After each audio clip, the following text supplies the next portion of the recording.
It's Rosa with Keller Williams, and I'm here with Luis Omar.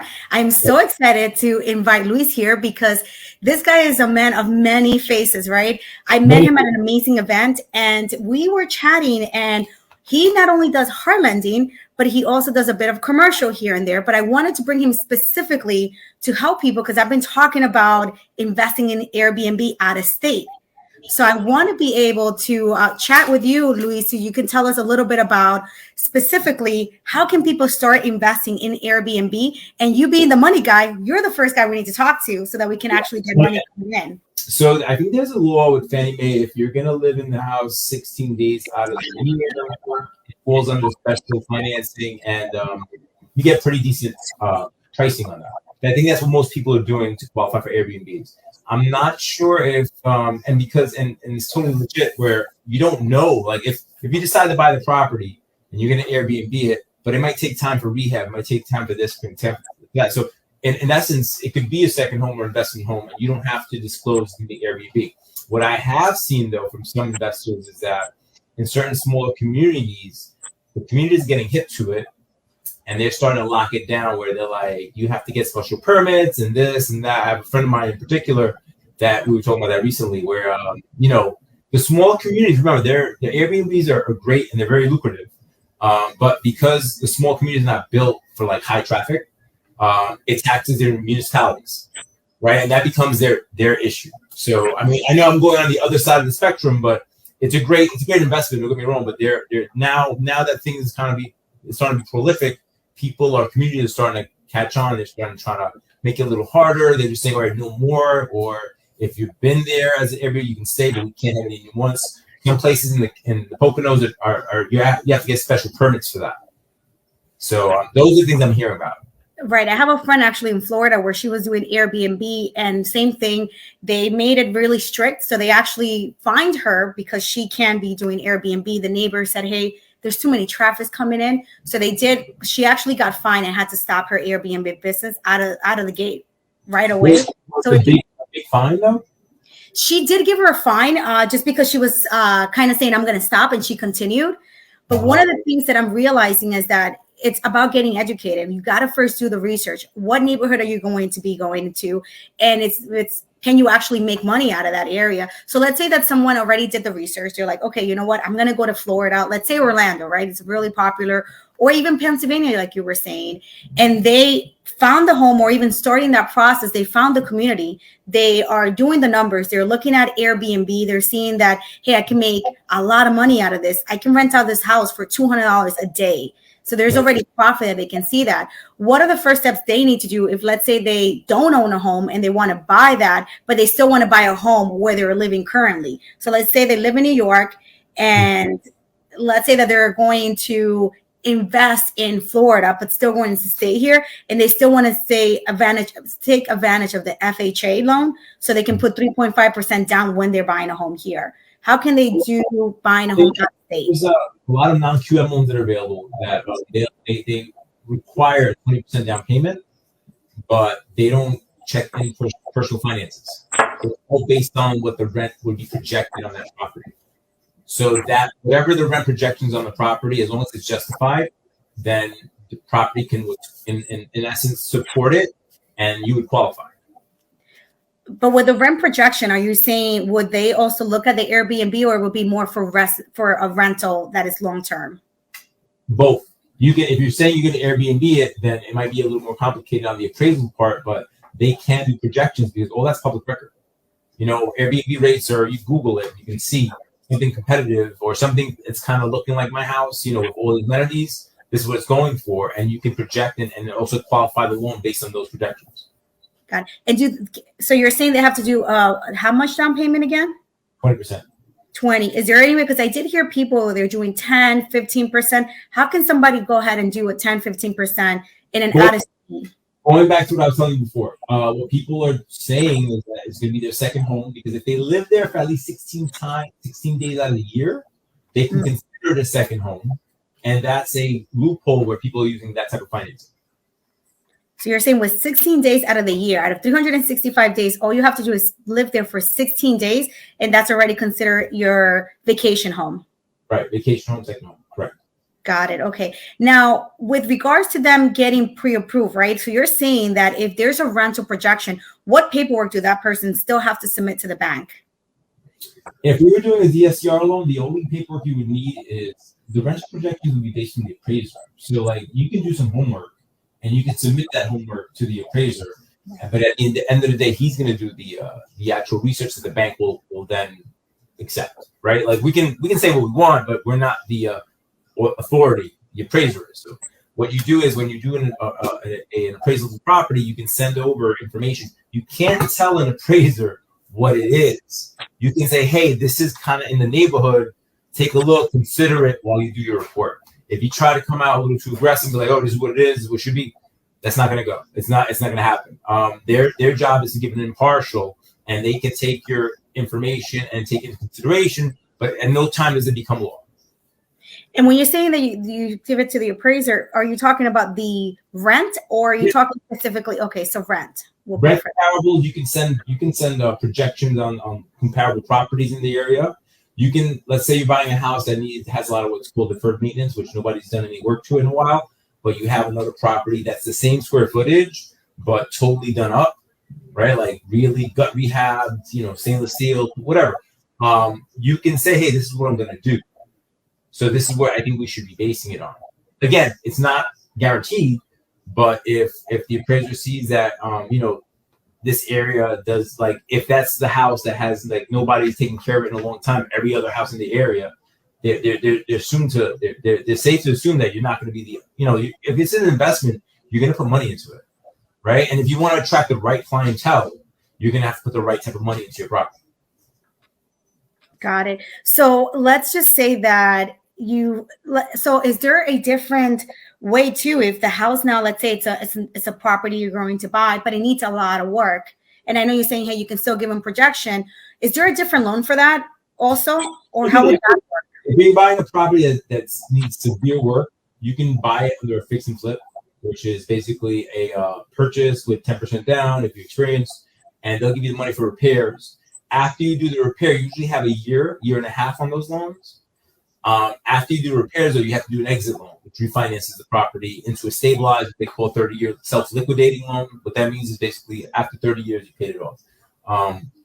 So there'll be a two-step program to that. So again, it depends on your dollars, depends on how much money you have in your pocket and how much you want to leverage. You are talking really fast. Remember, there's people here that do not understand what you're saying, liquidate and all this good stuff. So now it's going to be a different type of loan, right? It's considered more of a hard lender loan if it does needs work. And you're saying, hey, they can do if they're experienced. So what do you guys consider experience to give a person where they're just putting 10% down? Right now, experience is considered 3 deals with proof that you did them within the last 12 months. And we're talking about 3 deals. We're talking about 3 deals that actually there was an improvement done to it and you were involved in it. It can either be a fix and a flip, which is you buy it, you fix it, and either you sell it or you refinance it. Or it could be a multifamily where you bought it, not a primary. That won't qualify for the transaction. It can be investment property that you bought, you rehab, and you're renting. It could be any type of proof that you can show, hey, I've done this. The numbers that I'm giving you to work off of are based on experience, not just some stuff I made up to try to make it work. And what if that person has not done any sort of deals in the past? Then what happens then? The starter package usually is 25%. So you got to do 25% down. Yeah, most of my investment banks want to see 25% down. It's considered skin in the game. Means that you're more motivated to make it work. And their risk is minimized, right? Because you have 25% equity invested in the property. So what would you recommend for someone that is starting off and it's like, hey, I'm buying this property that needs a little bit of work. I can do the work, or I can, I can get a handyman out there to do the work for it. What do you recommend for them to do? The 20%, or let's say that it's their 16 days out of the year, which is now going to be considered a second home, or do they go ahead and do the hard lending money and actually take about and do the 25%? Which one would you recommend? And let's just say that they have money, so the money is not the problem here. Yeah, exactly. My statement was going to be what's your budget, what's your pocket look like. But I think it depends on what the end goal for that property is going to be. So, like, if you want to, most people with money like to not use their own money, right?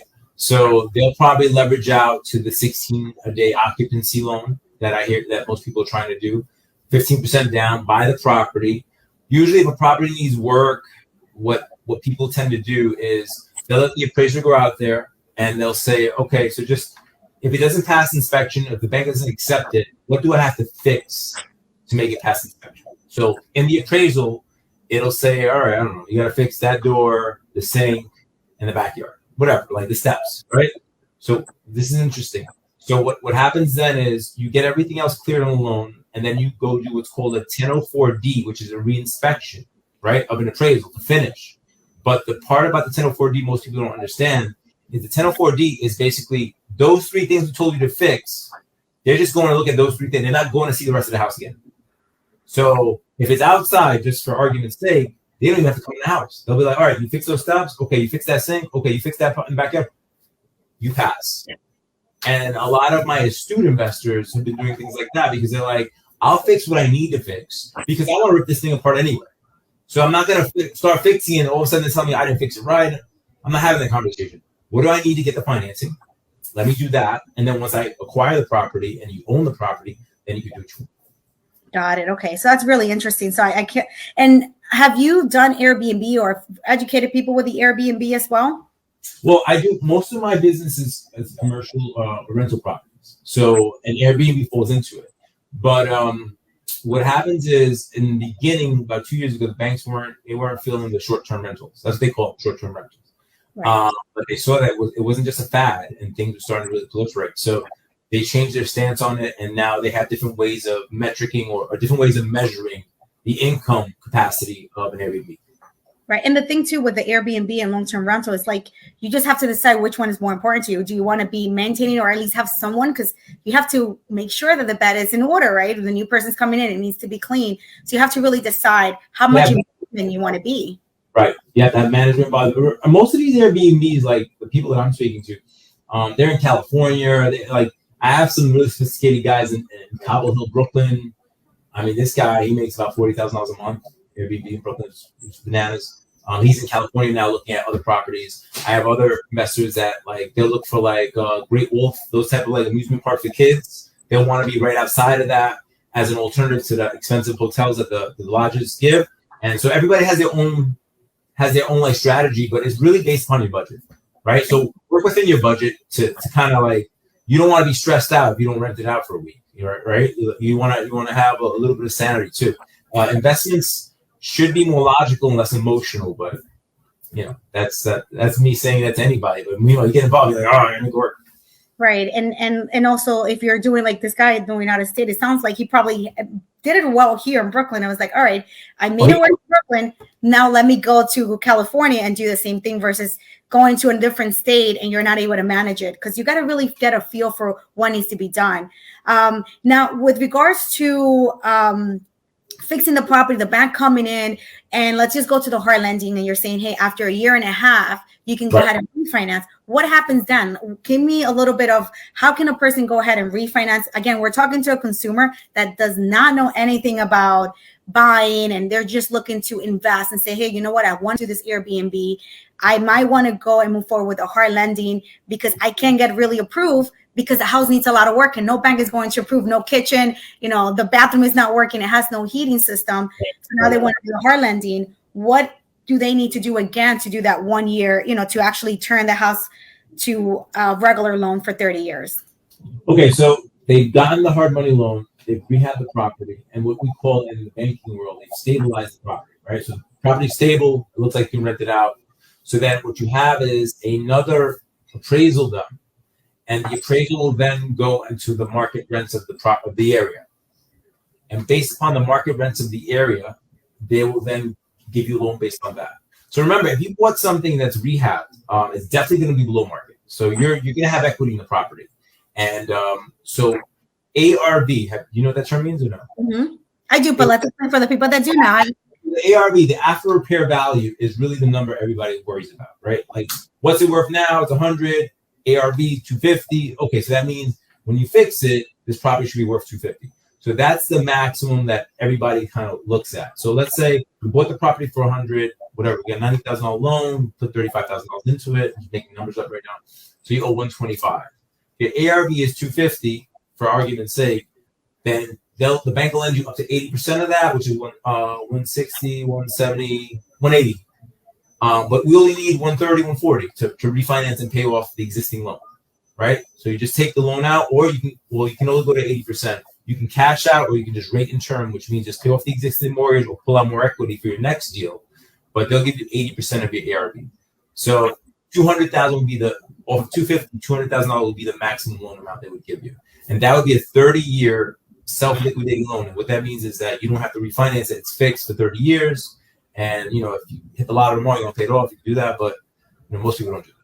Right. You always want to use that money to buy the next deal for sure. So let's say that you go ahead, you do the refi, you have that 1.5 years. Do you have to now, again, the bank is just basing everything out of the rent. They're not basing out of your income because let's say, okay, so I just want to confirm that. It's just based right. This is all non-QM. Everything we're talking about today is commercial, non-QM. Non-QM means not qualified mortgage. That means not FHA, not conventional, not your primary. These type of loans fall under a totally different legality. They don't have the same RESPA rules. So yeah, who you speak to, depending who you speak to is going to give you the definition of what they think you can do, because some people aren't really fully versed in the whole universe of lending, right? So non-QM is like a little outside of the box, and that's kind of where I hang out.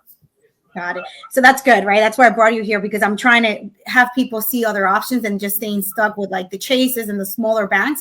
You having a big bank, not only having that big bank, but also being able to say, hey, you know what? If we can't make it work with the traditional, let's get a hard lender. Let's get a hard lender and let's get you the deal. It sounds like you're going to make the deal work one way or the other. So what states are you usually working in? And what is one of the things that you recommend also for people that are starting new? I'm in all 50 states. A lot of activity right now. Of course, New York, because it's my stomping ground. A lot of Jersey's happening right now by the Seaside Heights, all those type of communities. California is a very expensive state, but there seems to be a lot of activity in California right now. My guy who's killing it in Cobble Hill, Brooklyn, he's in Cali right now. He just left Italy. He's flying to Cali. And he's asking me for an approval letter, because he sees it. He's telling me he sees an opportunity there. Now, this guy is a sophisticated investor. Just so you know, he was an architect. He ran hotels. His whole, he has the resume. So, I'm not telling people to jump into those type of numbers of 3 to 4 million, but even 100, 200,000. You definitely should start somewhere, and you should definitely identify a market where it's not that scary for you. You know what I'm saying?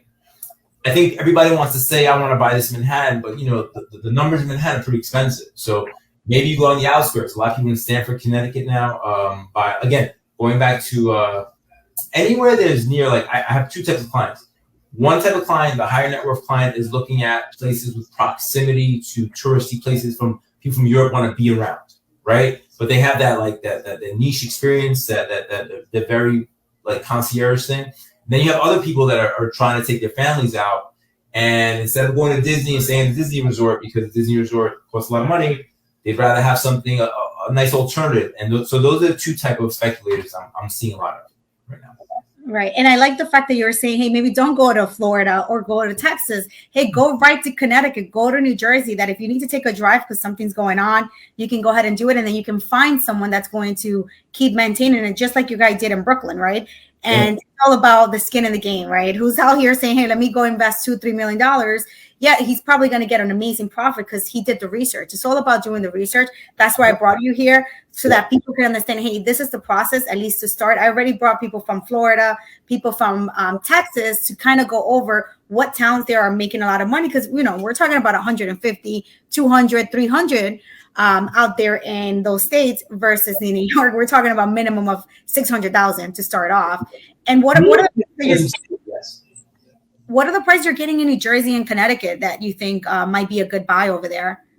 I see a lot of activity in Bayonne for some reason. Cambridge Heights. There's a few. That's a good question. I don't have that off the top of my head, but there's a few, because I've done 4 transactions there last month, and it was just what's going on? And they're like, no, this is coming. This is coming.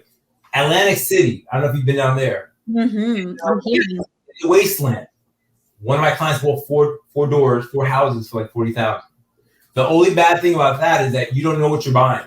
So once you buy it, you go there and you're like, okay, is it bad? Is it not bad?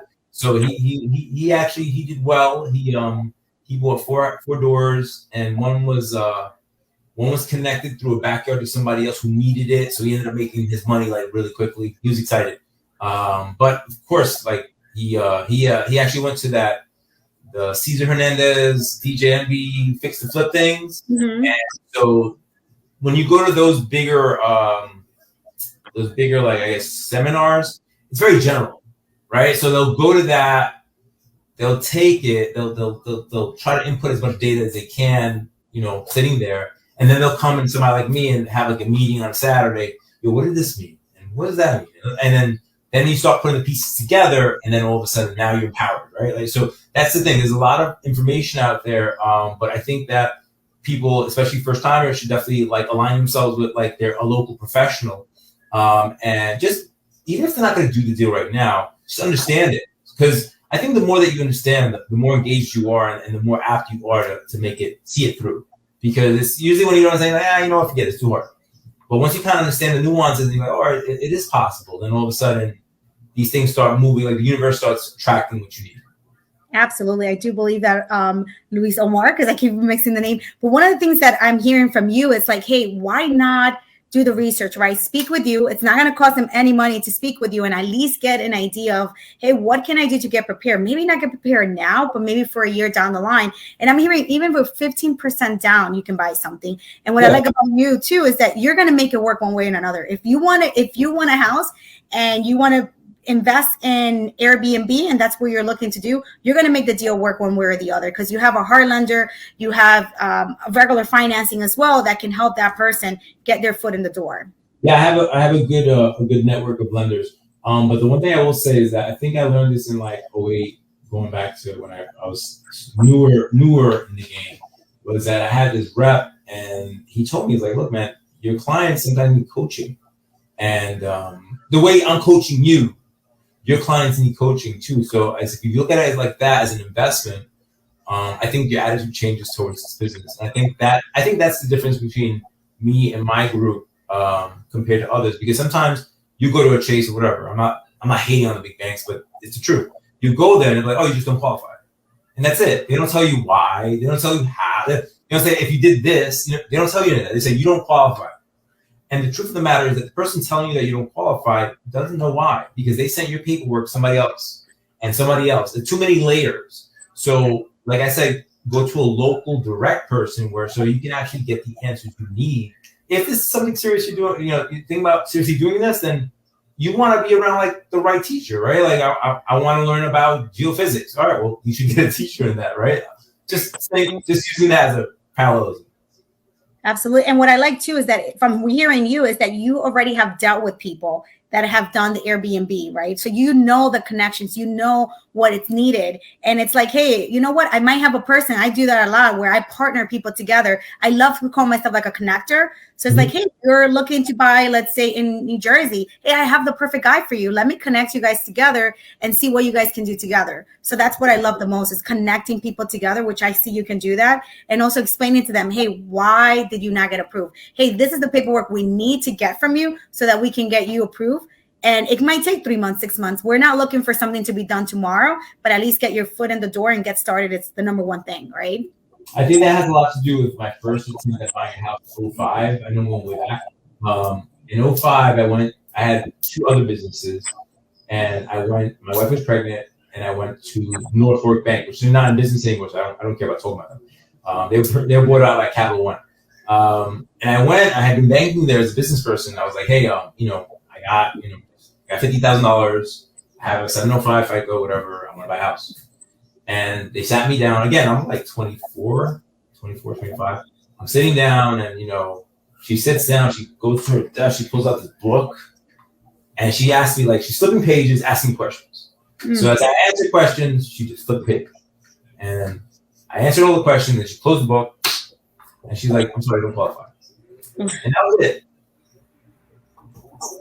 I ended up, because my why was too strong. My wife was pregnant, I had to make it happen. I ended up buying a house. I called my other boy who connected me with somebody from Countrywide. They're out of business too, and we bought the house. But I think that experience especially has helped formulate the way my company does its service. Because I thought that was the worst experience ever. And, if my why wasn't strong enough, I would have been one of those people believing I couldn't. So, I just think that you should get a second opinion sometimes, because a lot of people go to the big banks because they feel safe, and they don't understand that the people they're talking to sometimes are not qualified to have the conversation they want to have. I love that. But they have the blue shirt on, so they must know. Yeah, I absolutely love that. That's why I'm constantly doing these videos and just telling people like, hey, just get started. See if you qualify. See even what your credit score is. See what needs to be done to get your credit score up so that you can kind of start that process, because building generational wealth is the most important thing, because that's something that can be taken away from you. Unlike the stock market right now, it's dropping, right? But at least with what's going up super high, it's real estate, right? Everybody keeps talking about real estate. Last year compared to this year, people went up $50,000 just in 1 year. Where are you going to get that? Not really in the stock market. You might, depending on what I actually went up 100. I bought something last year and we went up 100. I got the report, and that was with just no minimum updates. But yeah, the market's hot. Rates are up now. Inflation's up. Everybody knows about it. Everybody's scared about it. What's going to happen? It will affect sales prices soon because people can afford less. All these crazy highest and best by Tuesday nights, I think that's going to start going away soon. Only because, you have clients that could afford $900,000 at 2.75 that can only afford $550 now at 6.25. I know I'm saying nasty numbers right now, but these are realities. So yeah. I know you're in the real estate game. You know the deal that you're like, hey, why can't he get 600, I need 650? Well, rates went up 400 basis points in the last 6 weeks, which makes no sense. But it's what we're dealing with right now. Absolutely. I mean, I have a client that in February, we had an accepted offer, unfortunately, and we were under contract. Unfortunately, the buyer lost his job, and now we can't get the same buyer because interest rates have gone up so high, right? So in January, qualifier at 2.25, that same buyer at 5%, you're slashing it almost in half. So it is getting a little bit difficulty there, and we'll see what the market looks like. Yeah. I think it's just a purge. It's a cycle. It always goes up and down. I think, the pandemic, we were artificially held down for so long, and, all the free stimmy money was out there. So everybody was just kind of like in this fantasy world of finance. They're like, yo, I get money to stay home. And, everybody, I want to pursue my passion. All right, bro.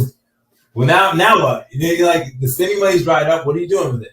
So I think that's the backlash of, they say hard times create strong men, that whole saying. I think those easy times create a lot of weak guys out there, and women, sorry. But we're going to have to figure it out. Yeah.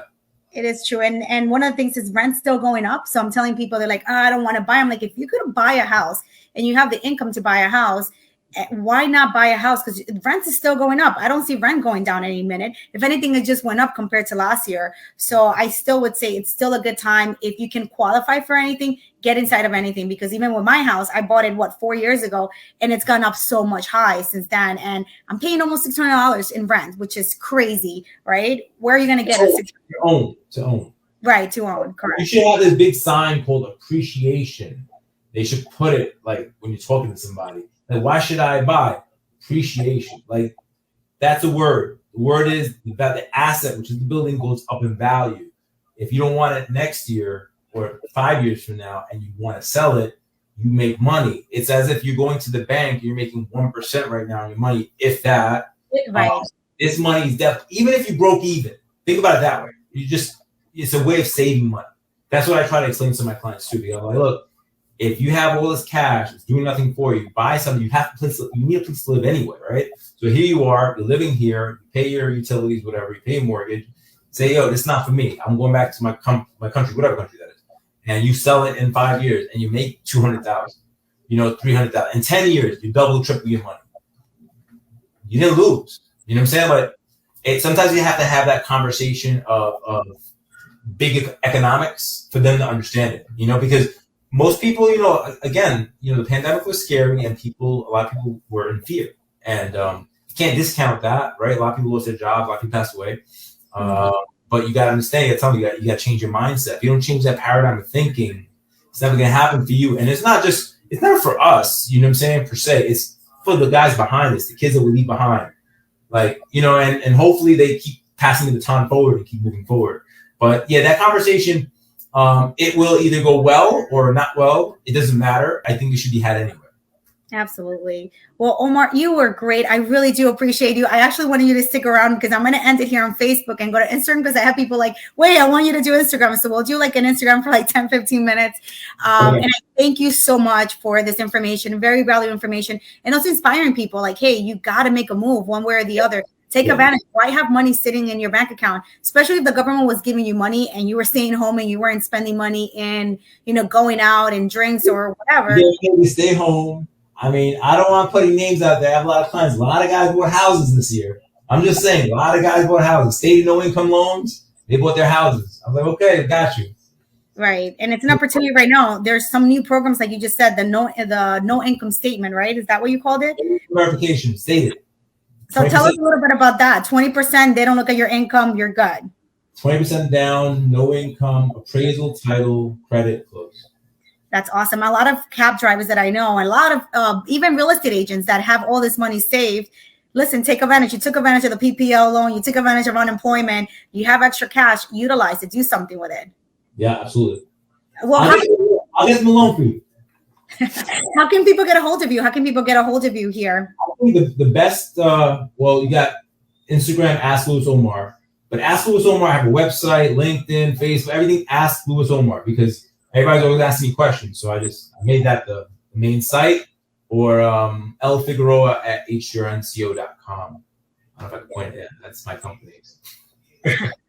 Just Google you and they'll find you. I also will make sure. I'm all over there. I spend a lot of money on social media and stuff like that because during the pandemic, you didn't want to go out and, everything was scary and, you have family. It's not just you, right? And people, but you're healthy. I'm like, yeah, it's not about me. And my mom, my kids, my wife. I was like, I can't go out there and then come back. So I made a really big push into the metaverse. And it's very easy to find me. If you want to find me, you'll find me.